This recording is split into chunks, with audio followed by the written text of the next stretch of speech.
Pemerintah resmi melarang social commerce seperti TikTok Shop bertransaksi langsung di platform media sosial. Dalam revisi Permendak yang baru, social commerce hanya boleh digunakan untuk memfasilitasi promosi barang atau jasa, bukan untuk berjualan.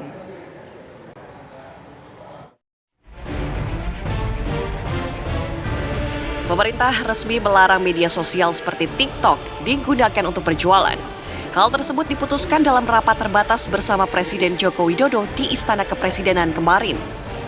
Menteri Perdagangan Zulkifli Hasan menyatakan, ia akan merevisi Permendak nomor 50 tahun 2020 tentang ketentuan perizinan usaha, periklanan, pembinaan, dan pengawasan pelaku usaha dalam perdagangan melalui sistem elektronik.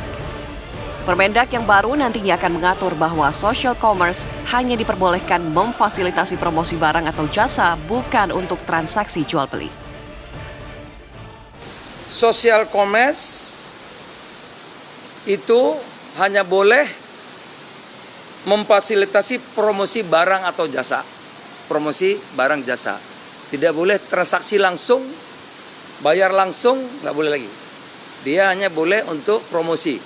Seperti TV ya. TV kan iklan boleh kan? Tapi TV kan jualan. Nggak bisa jualan. Nggak bisa terima uang kan? Nggak bisa. Jadi dia semacam platform digital. Gitu. Jadi tugasnya mempromosikan. Yang kedua, tidak ada sosial media dan ini nggak ada kaitannya. Jadi dia harus dipisah. Nah, sehingga tidak algoritmanya itu ya tidak semua dikuasai. Dan ini mencegah penggunaan data pribadi untuk kepentingan bisnis. Gitu. Keputusan pemerintah yang melarang social commerce seperti TikTok Shop untuk berjualan langsung direspon oleh sejumlah pedagang online.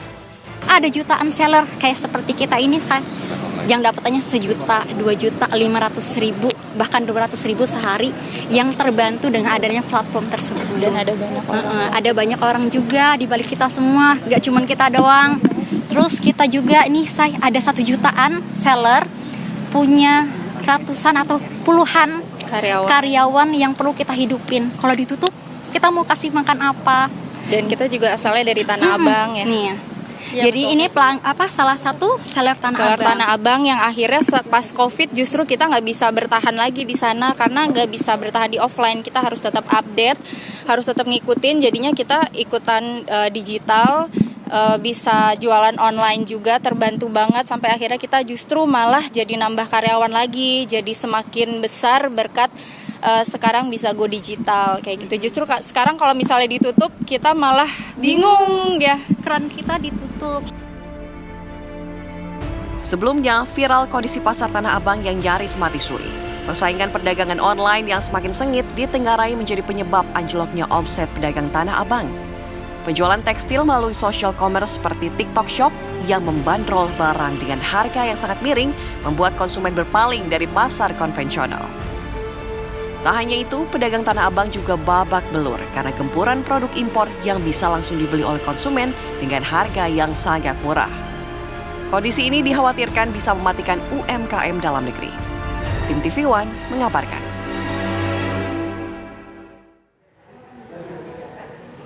Dan berikut aturan larangan transaksi jual beli di media sosial yang akan diatur dalam Peraturan Menteri Perdagangan Nomor 50 Tahun 2020.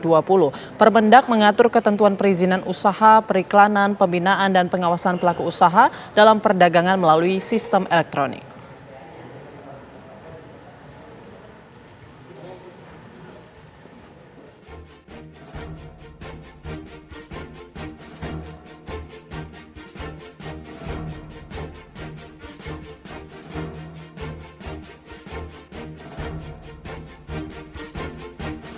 Ya, lalu bagaimana kondisi terkini di Pasar Tanah Abang setelah ada larangan resmi berjualan di social commerce? Kita bergabung dengan rekan Felicia Amelinda di Pasar Tanah Abang, Jakarta Pusat.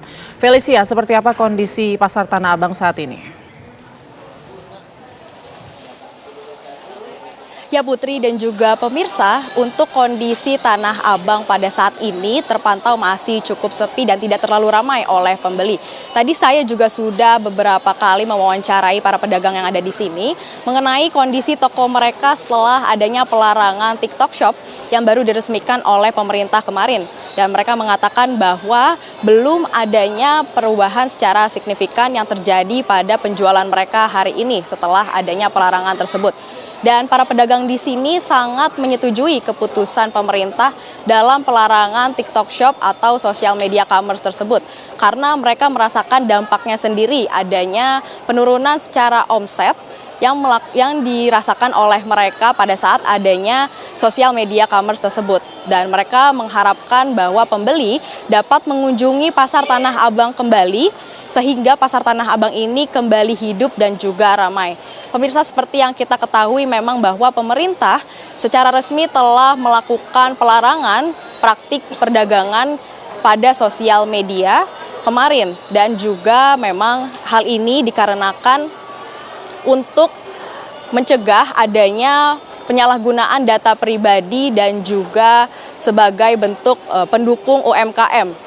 Dan hal ini nantinya akan tertuang pada revisi Permendak nomor 50 tahun 2020 tentang ketentuan perizinan usaha, periklanan, pembinaan, dan juga pengawasan kepada pelaku usaha dalam perdagangan melalui sistem elektronik.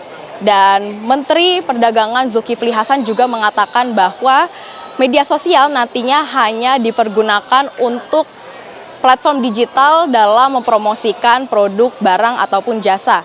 Dan tidak digunakan untuk transaksi jual beli secara langsung kepada konsumen. Nantinya para pedagang yang melakukan transaksi langsung kepada pembeli, maksud saya, yang melakukan transaksi kepada pembeli secara langsung akan mendapatkan sanksi. Begitu saja yang bisa saya sampaikan dari Pasar Tanah Abang, Jakarta Pusat. Putri, kembali ke studio. Baik, terima kasih Felicia Amelinda melaporkan langsung dari Pasar Tanah Abang, Jakarta. Pemirsa, tidak adanya aturan main yang jelas di pasar digital dinilai menjadi penyebab gejolak di kalangan pelaku usaha. Komisi Pengawas Persaingan Usaha (KPPU) menyatakan untuk bisa bersaing dengan sehat, aturan yang berlaku di pasar konvensional harus diterapkan juga di pasar digital.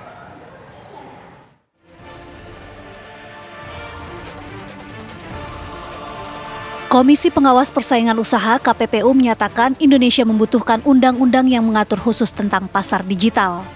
Pasalnya, hingga kini aturan mengenai pasar digital baru sebatas izin pendirian usaha di sektor itu. Tidak adanya aturan main yang jelas inilah yang kemudian memicu gejolak di kalangan pelaku usaha. Pasar tekstil konvensional seperti Tanah Abang babak belur karena tak sanggup bersaing dengan online shop yang bisa menjual barang dengan harga miring. Anggota KPPU Guntur Syahputra Saragih menyatakan untuk bisa bersaing dengan sehat, semestinya aturan yang berlaku pada pasar konvensional juga diterapkan pada pasar digital. Terkait dengan pasar ini sebenarnya KPPU sudah lama sudah mengendus ini ya, artinya kehadiran pelaku usaha social commerce, e-commerce begitu. Itu mengapa dalam beberapa waktu yang lalu kami sudah mendorong juga untuk dilahirkan aturan tentang undang-undang pasar digital, karena seyogianya karena ini bisnis, seyogianya makanya apa hal-hal yang diatur dalam pasar konvensional juga ada diatur dalam pasar digital. Contoh sederhana, dalam hal perlindungan konsumen, pelaku usaha di pasar konvensional itu diatur oleh perlindungan konsumen. Bagaimana dengan yang di pasar digital? Kemudian juga tentang pajak dan tentang aturan-aturan terkait dengan standarisasi produk. Hal ini seharusnya berlaku sama, begitu, sehingga apa? Sehingga biaya yang ditanggung oleh pasar konvensional, kayak Bu Iin tadi, itu juga ditanggung oleh pasar digital. Sehingga ketika pemberlakuannya sama, level playing field-nya sama, maka dia bisa berkompetisi di pasar. Menurut Guntur, permasalahan lainnya adalah lemahnya perlindungan konsumen di pasar digital. Ketidaksetaraan beban biaya yang harus ditanggung oleh pasar konvensional juga menjadi penyebab barang-barang di online shop bisa dijual dengan harga yang sangat murah jika dibandingkan dengan pasar konvensional. Pada dasarnya bukan soal retail masuk kepada pasar TikTok, bukan. Tapi persoalannya adalah ada pasar digital yang aturannya juga berbeda. Contoh, afiliator ini ditaruh kemana? Misalnya para artis, para public figure. Apakah dia bintang iklan? Tidak. Dia juga mensupport. Kalau bintang iklan itu berlaku periklanan. komunikasi pemasaran. Tapi kalau di sini dia juga seperti mendorong, bahkan barangnya dia juga ikut dan dia mendapat komisi dari situ. Apakah dia retailer? Tidak. Gitu.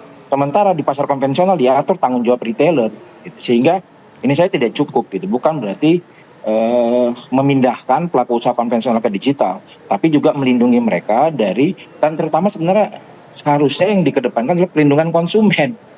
Gitu. Karena apa? Konsumen berhak dilindungi sesuai dengan Undang-Undang Perlindungan Konsumen. Contoh, di konvensional konsumen berhak untuk dapat retur ketika barang tidak sesuai. Ini bagaimana dengan pasar digital? Ini kan tidak, sehingga apa? Ketika biaya-biaya yang harus ditanggung oleh pelaku konvensional tidak berlaku dengan pelaku usaha digital, maka mereka memiliki kemampuan untuk menaruh harga yang lebih murah. Jadi saya pikir ini bukan mendorong itu ya, ini sebagai opportunity, tapi kembali lagi mari kita tegakkan juga perlindungan konsumen kita di pasar digital. Mari kita tegakkan juga standarisasi produk di pasar digital. Pesatnya digitalisasi di dunia usaha sudah semestinya direspons cepat oleh pemerintah dengan menyediakan payung hukum yang jelas.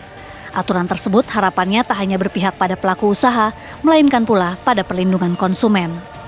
Tim TV One mengabarkan.